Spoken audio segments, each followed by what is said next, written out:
News First, face to face with Shalan Benedict. Hello there, a very good evening and welcome to another edition of Face to Face. Revival of the economy, that is what everybody is interested in. That is what the people are looking for. That's what the people want, amidst, of course, several other things.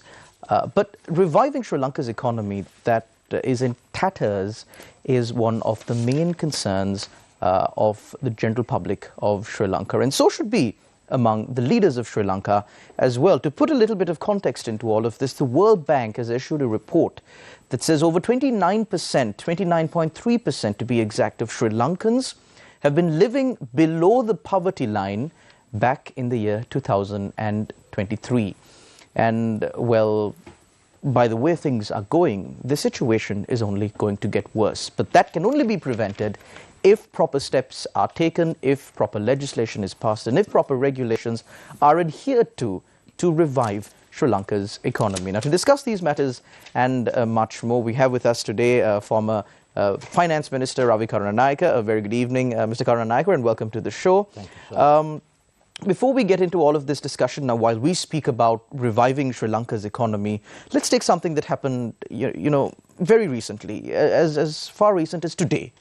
Today, the Banking Amendment Bill was being debated in Parliament. Now, this bill is going to introduce changes to the banking sector of Sri Lanka, and of course, maintaining the stability of the banking sector here in Sri Lanka is of paramount importance if we are looking at economic recovery. But unfortunately, there wasn't a proper debate on this. Now, I say this not because debaters did not bring proper arguments in Parliament, not because any of that. There was absolutely no proper debate in Parliament because the scheduled speakers in Parliament weren't present. There were about 20 to 25 speakers who have been allotted times to present their views in Parliament with regard to these seriously crucial amendments. But it seems as if none of them were interested enough to even attend Parliament. And because of that, Parliament had to be adjourned for several hours. The debate that started thereafter was more providing excuses for why they weren't there. At the end of the day, there was no proper debate on the bill. There was no vote. The bill was passed. So, in your honest opinion, do you think that the current parliamentarians are actually interested in reviving Sri Lanka's economy? Thank you, Shalan, for giving me this opportunity. I would approach that question that you posed to me by, instead of referring to who didn't come and all, is just the lack of will and the inability to have a spine to call a spade, because it was the central bank thing that was being debated, and it was a contentious issue. Instead of grappling the problem, I guess the easy way was to be avoiding it, so that you don't need to take a stand, which was told to them before. Independence of the central bank would lead to such things. And at that time, nobody listened to this. See, the same lot, I mean, really, these type of things are more the opposition to run through this, because they are the ones who oppose certain things that are there. That's the general parliamentary tradition. You basically have a situation where you have got to tell certain things which are unpalatable, but has to be done. Now, that is where I see avoidance, instead of taking the matter on, was the easy way out. And I mean, that reflects the same thing when the country went into bankruptcy 24 months ago. And now the writing on the wall was there, but nobody had the ability to forecast saying this was going to happen. It was only the one solitary member, Ranil Wickremesinghe, that was able to say so. But on that point, I believe back in the year 2020, Dr. Harsha De Silva also raised this concern and said, you know, we need to go to the IMF. If not, we are going to face a serious issue. And I believe by that time, current President Ranil Wickremesinghe wasn't even in Parliament. No, he was there. Did he? Well, he was the late. one who stirred the scene by saying that there's a necessity to go into the IMF because the reading. Because remember, we were the only party, that's UMP in 20, when we went into the election, that we said that we require roughly $7 billion to overcome the problem, because with the reduction of the VAT from 15 to 7.5 or 8%, you had an erosion of revenue of about 700 billion. So that revenue reduction was inevitably going to impact on the income and the expenditure. So when that was there with the COVID, it was obvious to anybody that you're going to have a cash crunch and a foreign exchange crunch. Okay. And that's the time which was basically mentioned that IMF is a necessity. Not that at that, before they went into bankruptcy. Now, the issue that came about was the opposition was unable to read the writing on the wall. Because when you know that such a thing is happening, your obvious revenues are dropping, your foreign exchange is not coming in, and you've got to take some contingencies, and no action was taken at that time. And it was the same opposition that was there at that time.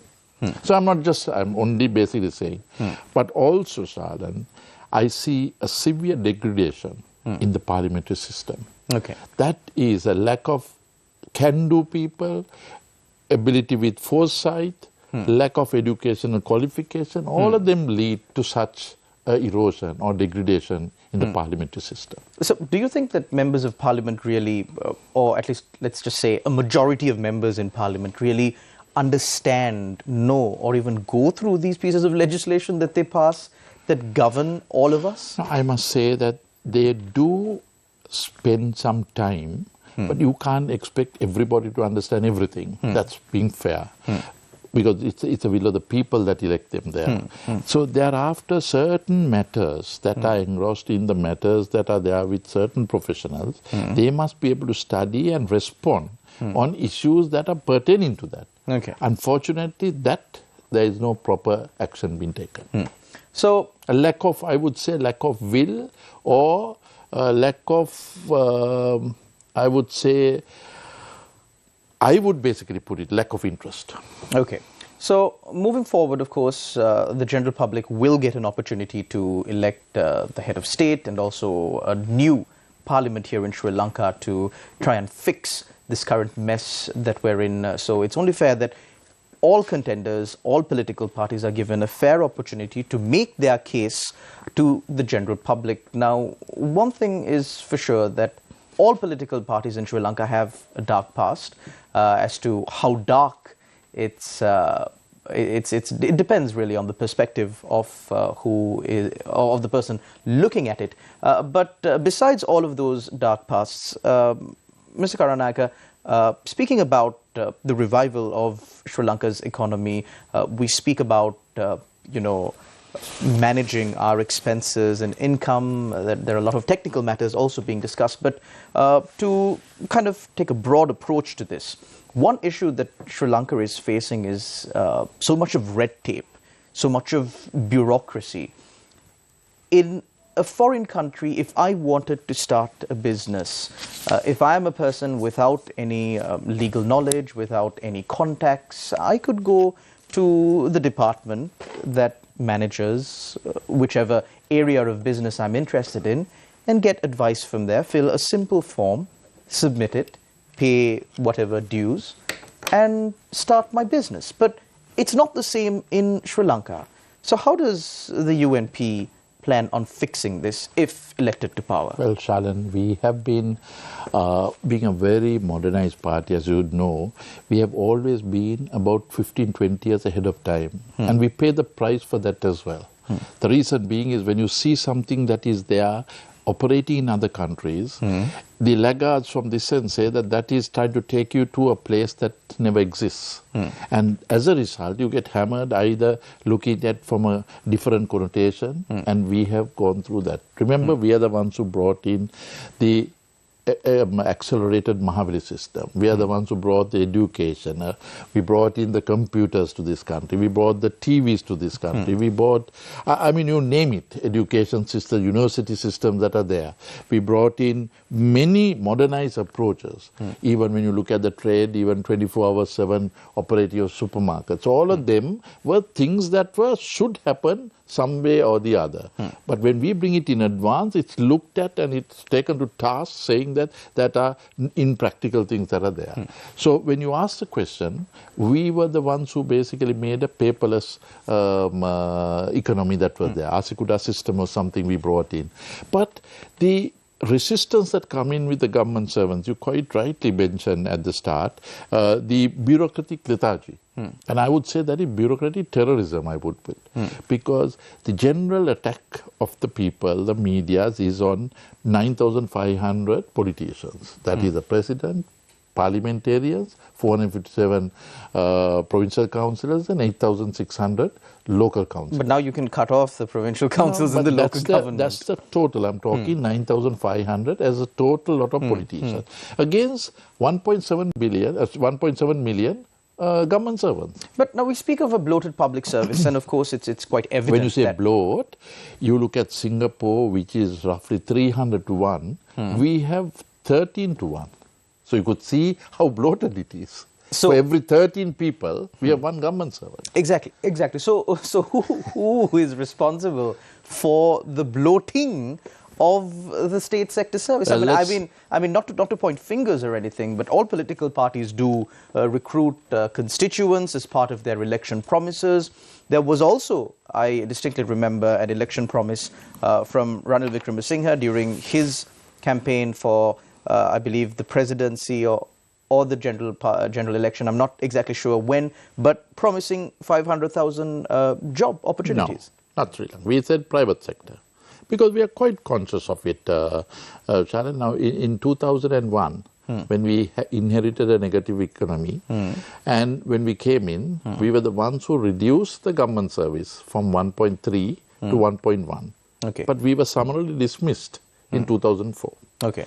Likewise, the saving is added on, and you say, here we created. Then you bloat it to 1.7 billion. Now, use 1.7 million government servants is the impact today that you're roughly carrying in 2021, 84% of your revenue was paid for government service. That pensions and salaries. Pensions and salaries, quite right. So, when you look at your total revenue, being at that time, to my reckoning, was 1.6 billion, 1.4 trillion, went on for the government servants and pensions. So what are we talking of? The entire payments that come in from the taxpayers go into service, unproductive government service. So you have got to cut this lethargy. And we were one party right along, not with disrespect, but just seeing what the writing on the wall is. You can't afford to have 1.6 trillion paid when you should be having not more than 700 billion being paid for salaries and pensions. Then you can use that 900 billion into capital expenditure. And when you say revival of the economy, that is it. It is not revival of the economy, it is subsidizing every corner and also looking at having a bloated government service is the revival of the economy. Your revival of the economy is to ensure that you have productivity that is going on. You have got to export yourself out of this debt mess that we are in. We are today caught up with the lack of dollars coming in. More than that, you're caught up with the inability to pay your loans that have been taken. Now, loans being taken, if you have a revenue that is greater than the cost of capital, then it doesn't make a big difference. But if your cost of capital is 10% and your revenues are 1%, that is the problem. So these are areas that has to be action in order to get a revival of this economy. Words just simply making it rhetoric or just simplistically telling just to ensure that you reduce the cost is not the answer. You've got to walk that talk. You've got to basically show that you mean what you say. So that's where the revival of the economy is. And you gave opening on the basis of saying this is the government service that is bloated. I would basically say it is more than that. It is the unproductiveness of that. And also they also are looking forward today to get a golden handshake and ensure that they can go to their private sector if they like and ensure that they are also putting their best effort in a manner that is country developing. Because at the moment they know they come to work for 3-4 hours and they go back without putting anything into the system. So I would say that is the way forward for this country.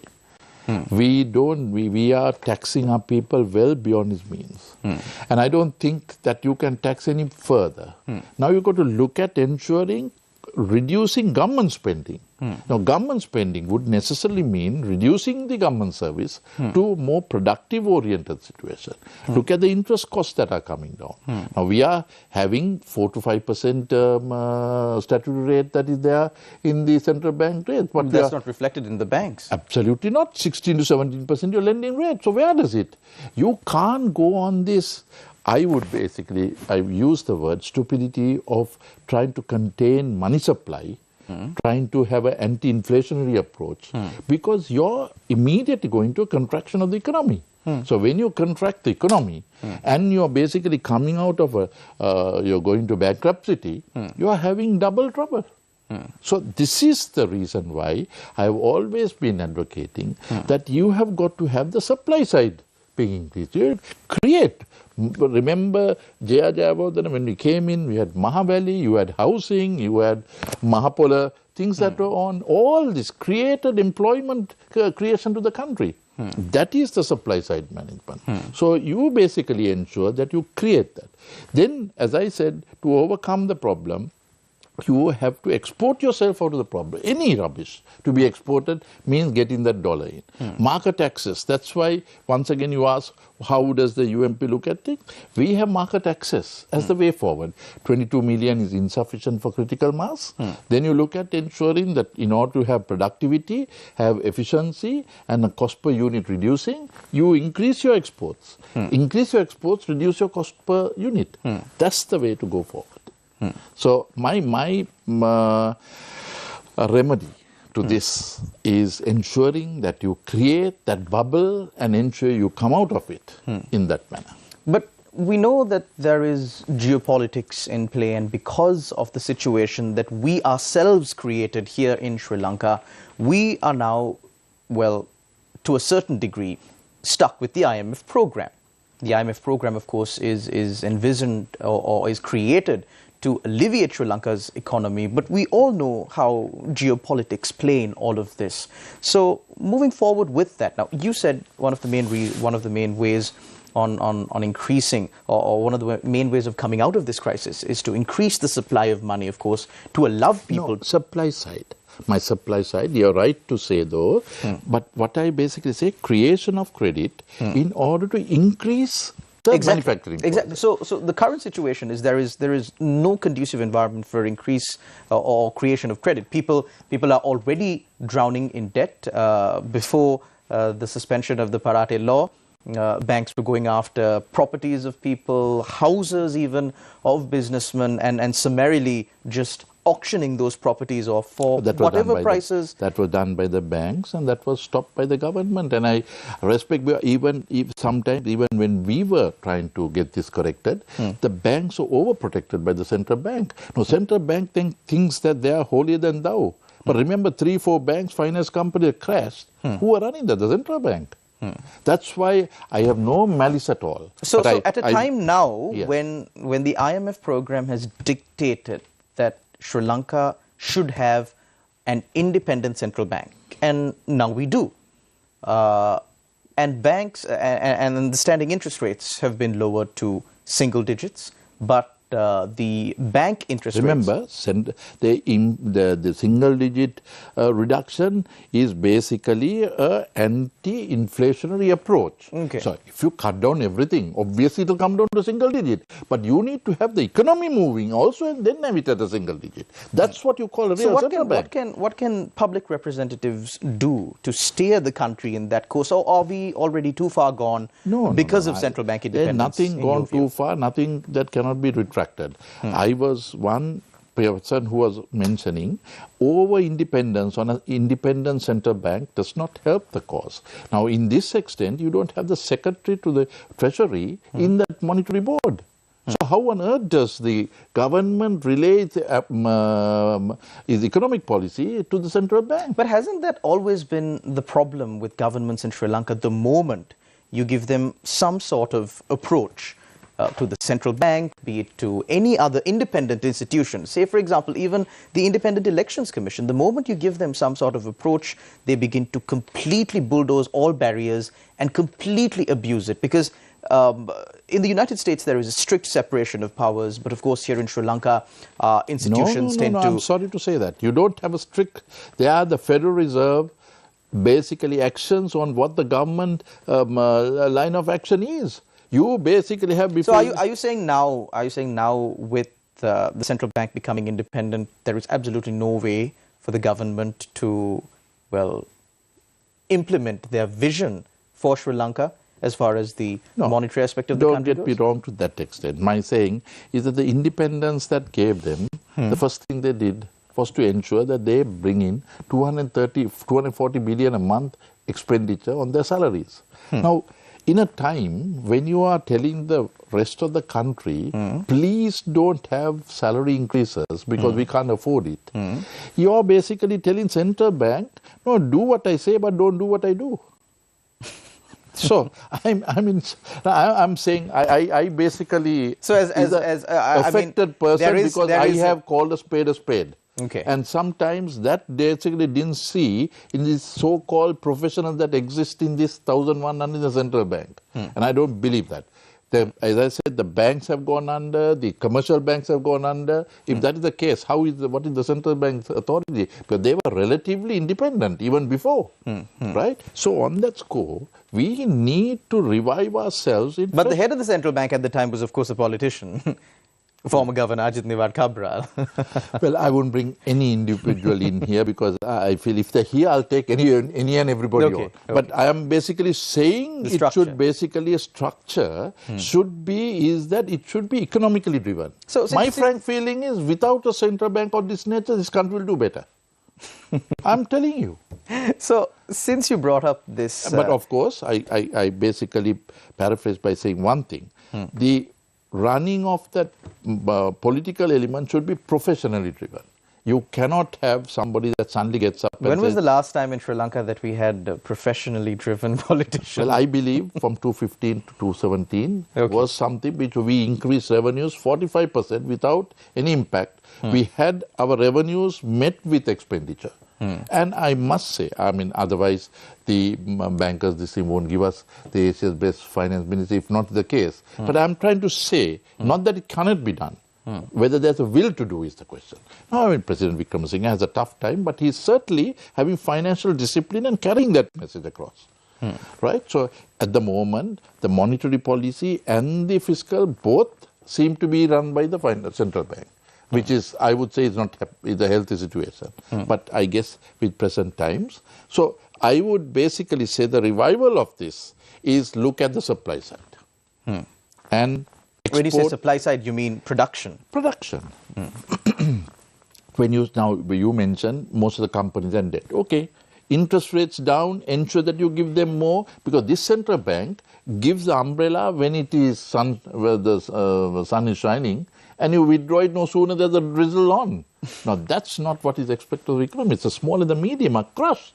Exactly. Remember, Shalan, it is not these innocent small and medium or the businessmen that basically went into bankruptcy. It was the central bank on April, maybe 4 years ago, that said that we're going to bankruptcy in less than 3 days. Hard landing, soft landing doesn't make any difference. But the decision was taken.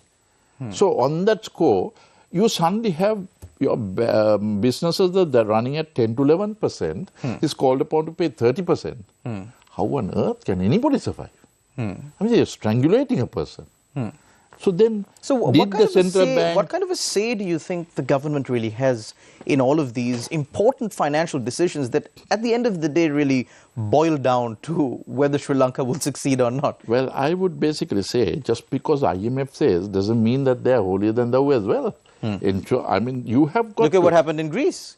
Not only that, the IMF is a necessity when you go into bankruptcy or if you want to have financial discipline.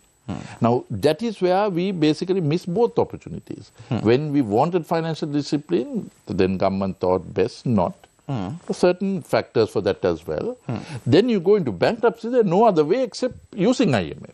But coming on to IMF doesn't mean they will have to do this and also jump to that tune as well. You must stand on your own feet and say this is the case. But Shalan, that makes life difficult when you are trying to come out of it. So you try to give as much as possible to get it. But thereafter, it should not be dictated. That's why you have this battle saying whether that change can take place, this change. Nobody can change this except using it more flexibly in order to ensure that is done. So it's a constant negotiation come every quarterly or annual review. The 16th IMF program was done by, I was the finance minister then. We certainly ensured that we told them, I'm sorry, these are the areas that our government would like, because the present president was the prime minister then, and he gave all the necessary assistance in doing so, and said, this is the way. And we got the revenue, and we showed them, here is the revenue without you telling us what to do. Now, pay is, I would say, this is absolute nonsensical. Getting 36% off on 100,000. You are virtually killing the young urban puppies. It's 6% on 100,000. Yes. I mean, the high brackets, of course. I would say the same thing can be done, moving to about 200, 225,000 and collecting at the top end. I mean, top end, you can't afford to basically say, you will have to charge somewhere. You're getting 134 to 140 billion. Now, the same thing can be shifted and get higher at the top end rather at the bottom end. So you are making people able to live rather than tax them and make them paupers again. But that is the young urban professionals that are wanting to make a tomorrow of today. So I would say that's the best way to encourage them. But of course, all these plans are amazing when you speak about it. But Sri Lanka has always failed when it came to implementation. So what do you think You're of right, that? Chalan. I mean, I would completely accept what you say. It's not that you can't. Consistency in doing so is the problem. Because sometimes, as I said, the political play takes over from the professional approach, where you become like a janitorial service. If now economy in 2001, it was bankrupt, right? We came, revived it, but the revival was painful. That painfulness basically says, here it is, see not the way to go for, because somebody sells something completely different. You come out of it and you make a success story of that, and back again, you basically hand it over to a lot that promises everything from nothing. Finally, you go into bankruptcy, and the same story that was told again has to be reopened. So you got to go to the second phase of pain. And then when you are ready to get out of that one, somebody will come and sell sunshine stories again. Now, it is very interesting to say, I want to give this, that and the other, without telling me how you're going to get that revenue.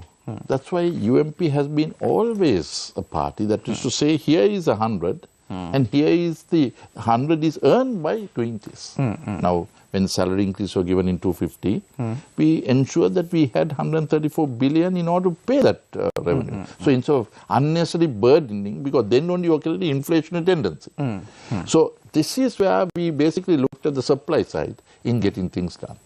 Well, of course. Then just take another one on VAT. Now we earn, I think, 1.4 trillion, which is roughly, when you look at the 18%, that's roughly about 77 billion per percentage. But it could have been far better, done in a more pluralistic manner. We could have got more and basically hadn't have a severe impact on certain. Just one final question. We're in the final few minutes of the program. You spoke very strongly about reducing public expenditure. Let's take, for example, one simple incident, the Independence Day celebrations. The year that we went into bankruptcy, I think we spent about 92 million rupees. Then I believe just this year, as recent as this year, we spent over 100 million rupees. Is this absolutely necessary? Wouldn't it have been better if the decision-making body, in this case, of course, the president himself, would have, opted for a more charm ceremony instead of parading a majority of imported military equipment right across Galle-Face? Well, I don't know what is the expenditure in it, but you're only asking Independence Day. Now, are you going to basically say we raise a white flag and say this is the end of this year, not said? That's why even if you are doing that, that is an expenditure that is localized, and I would say the cost is relatively low. Now, once again, independent. If you looked at saying if it was a pageant that was there, then I could imagine. But when you say independence, I take it a different approach. But of course, I guess Karunanayake, we are there might be people who would differ with we have you on empty pride or we have proud nation. But that independence is something, if you didn't have it, they would have said, hey, you couldn't even have an Independence Day. This is the other side of the story. So I would say, my thing is, you can save, instead of 100 million, you reduce 1% of your interest, you would have saved 2 billion, right?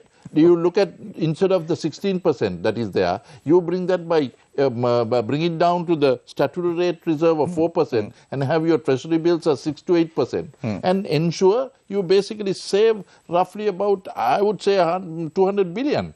Now, only thing you have got to do is the innocent elderly people that we then gave 15%. Mr. Karunanayake, we're time's up. Thank you very much, Mr. Karunanayake. Of course, I hope it has revived the economy. Definitely. Of course, it's important to lead by example as well, and we will have to keep a constant eye on our leaders to see what kind of examples they set, because in a few months we will be given an opportunity to elect the leader that we want.